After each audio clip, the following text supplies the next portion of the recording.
ശരിക്കും പറഞ്ഞു കഴിഞ്ഞാൽ ഒരു കഫേയിൽ വെച്ചിട്ടായിരുന്നു. ഞാൻ ശരിക്കും കണ്ടിട്ടില്ലായിരുന്നു. ആള് എന്നെ അവിടെ ഇരുന്ന് കാണുന്നുണ്ടായിരുന്നു. അതിന്റെ തൊട്ടടുത്ത ദിവസം ഞാൻ വീട്ടിൽ ട്രെയിനിൽ പൊക്കോണ്ടിരുന്നപ്പോൾ ആ ഒരു കഫേയിലുണ്ടായിരുന്ന ഒരു പയ്യൻ എനിക്ക് ഇൻസ്റ്റഗ്രാമിൽ മെസ്സേജ് ഇട്ടു. ഈ ഒരു ആള് നിന്നെ കുറിച്ച് വന്നിങ്ങനെ അന്വേഷിച്ചു, മിഥുൻ എന്നാണ് പേര് എന്ന് പറഞ്ഞു. ഒരു 2 ദിവസം മുമ്പ് എനിക്ക് ഇൻസ്റ്റഗ്രാമത്ത് റിക്വസ്റ്റ് വന്നിട്ടുണ്ടായിരുന്നു. പക്ഷെ എനിക്ക് അറിഞ്ഞാത്ത ആളായിട്ട് ഞാൻ അത് അക്സെപ്റ്റ് ചെയ്തിട്ടുണ്ടായിരുന്നില്ല. ആള് പറഞ്ഞതിന് ശേഷം തൊട്ട് ഞാൻ ആളെ പോയി അക്സെപ്റ്റ് ചെയ്തപ്പോഴത്തേക്ക് ആള് മെസ്സേജ് അയച്ചു എനിക്ക്. അന്നത്തെ ദിവസം നമ്മൾ കുറച്ച് നേരം സംസാരിച്ചോളൂ. പിന്നെ എനിക്ക് വാങ്ങുന്ന ചാടി കയറിയിട്ട് ഒരു എസ് പറയാനായിട്ടുണ്ടായിരുന്ന ഒരു സിറ്റുവേഷൻ അല്ലായിരുന്നു. പിന്നീട് നമ്മൾ കണ്ടു, മീറ്റ് ചെയ്തു, സംസാരിച്ചു. എന്റെയൊക്കെ വീഡിയോ ഒക്കെ ഉണ്ട്. അന്ന് സംസാരിച്ചപ്പോഴും ആളുടെ ഒരു രീതി, ആളുടെ ഒരു ടോക്കിംഗ് നേച്ചറും ഒക്കെ എനിക്ക് ഒരുപാട് ഇഷ്ടമായിട്ടുണ്ടായിരുന്നു. ഒരു റെസ്പെക്റ്റും കാര്യങ്ങളൊക്കെ ഉണ്ടായിരുന്നു. ഫസ്റ്റ് മീറ്റ് ശരിക്കും പറഞ്ഞാൽ ഒരു പോലീസ് സ്റ്റേഷനിൽ കയറിയിട്ട് ഞാൻ ചോദ്യം ചോദിക്കുന്നത് പോലെയും ആൾ ആൻസർ പറയുന്നത് പോലെയൊക്കെ ആയിരുന്നു. ആ മൊമെന്റ്സ് ഒക്കെ ഒരുപാട് പ്രിഷ്യസ് ആണ് നമുക്കത്. ഇന്നത്തെ ദിവസം പ്രത്യേകിച്ച് അത് ഞാൻ ഓർക്കുന്നുണ്ട്.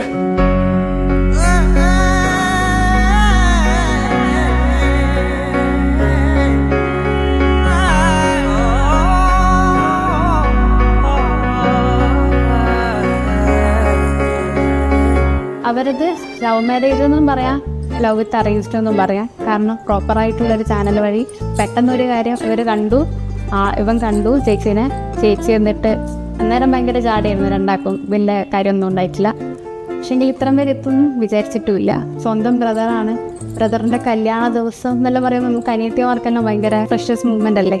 അതെല്ലാം ആവുമ്പോൾ ഭയങ്കര കരച്ചിലും വരുന്ന സന്തോഷമാണ്.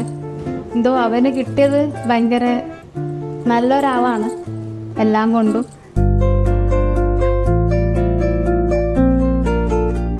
നമ്മുടെ ആ ഒരു ജേർണി എന്ന് പറയുന്നത് ഭയങ്കര ഫാസ്റ്റ് ആണെന്ന് വെച്ചാൽ അല്ല, പക്ഷേ ഈ ഒരു മൊമെന്റ് അതൊക്കെ ആലോചിക്കുമ്പോൾ ഭയങ്കര ഹാപ്പി ഫീലിംഗ് ആണ്. ആളെ കണ്ടുമുട്ടിയതും ഇവിടം വരെ എത്തിയതൊക്കെ എല്ലാം ആലോചിക്കുമ്പോൾ.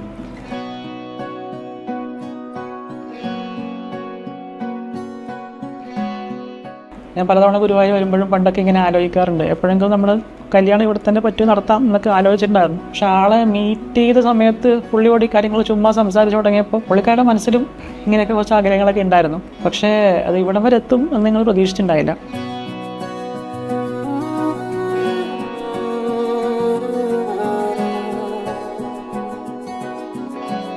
ആള് നല്ല സപ്പോർട്ടീവാണ് എല്ലാ കാര്യത്തിലും. ഫസ്റ്റ് ടൈം കണ്ടുമുട്ടിയപ്പോഴും ഞാൻ നല്ല കൺഫ്യൂസ്ഡ് ആയിരുന്നു, ശരിയാകുമോ എന്താകും. അപ്പോൾ ആള് തന്നെ പറഞ്ഞു നമുക്ക് ആദ്യമേ വീട്ടിൽ തന്നെ പറയാം, അതിനുശേഷം മതി മുന്നോട്ട്.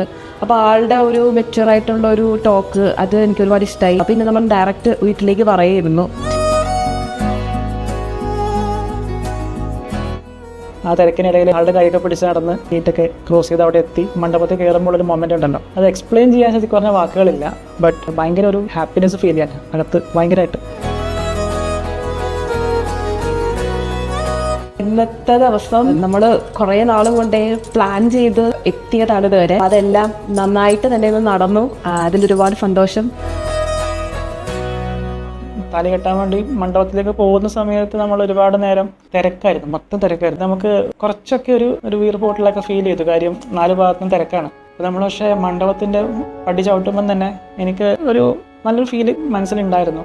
താലി കെട്ടുന്ന സമയത്ത് അദ്ദേഹത്തിൻ്റെ കണ്ണിൽ നല്ലൊരു തിളക്കം ഞാൻ കണ്ടു. അതിന് ശേഷം നമ്മൾ നടന്നു വരുമ്പോഴും അല്ലെങ്കിൽ തൊഴാൻ പോകുമ്പോഴൊക്കെ ആ തിളക്കം ഇങ്ങനെ തിളങ്ങി വരുന്നത് ഞാൻ കണ്ടു.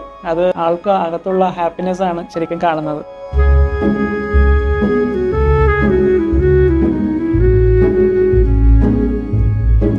താലി കെട്ടിയ ടൈമിൽ ശരിക്കും ഞാൻ നല്ല ടെൻഷനായിരുന്നു എനിക്ക്.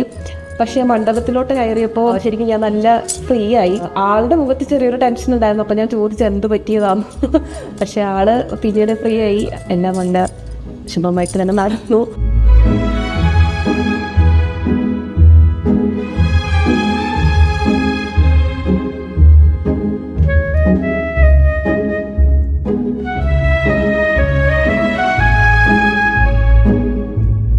ഫീലിങ്സ് എങ്ങനെയായിരുന്നു എന്ന് വെച്ച് കഴിഞ്ഞാൽ, നമ്മൾ ആഗ്രഹിച്ച എല്ലാവരുടെയും ചുറ്റിന് നിന്നിട്ട് ഇവിടെ ഗുരുവായൂരപ്പൻ്റെ മുന്നിൽ താലി കെട്ടിയപ്പോൾ വല്ലാത്തൊരു ഫീലിങ്സ് ആയിരുന്നു അത്.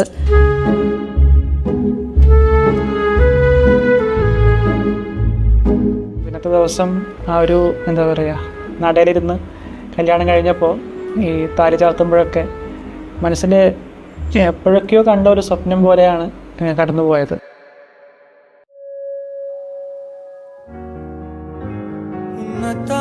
பார்த்துக்கனா இங்க காதிருக்கேன் நெஞ்சு ஏங்கிருக்க உன்னை பார்க்க வானத்த